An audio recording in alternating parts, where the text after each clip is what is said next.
இனிமே நீங்க அவரை பேரை சொல்லி எல்லாம் கூப்பிடக்கூடாது, சரியா?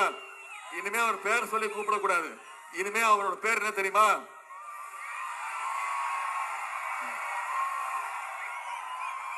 தெரியுதா?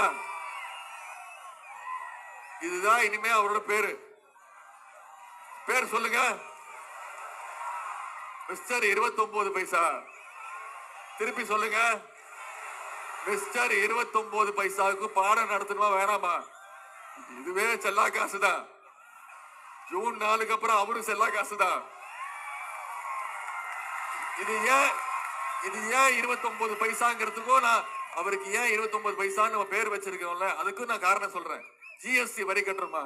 தமிழ்நாட்டில இருந்து ஒவ்வொருத்தரும் ஜிஎஸ்டி வரி கட்டுறோம். நாம கட்டுற ₹1 ஒன்றிய அரசு நமக்கு திருப்பி எவ்வளவு தெரியுமா தராங்க? வெறும் 29 பைசா. ஆனா பாஜக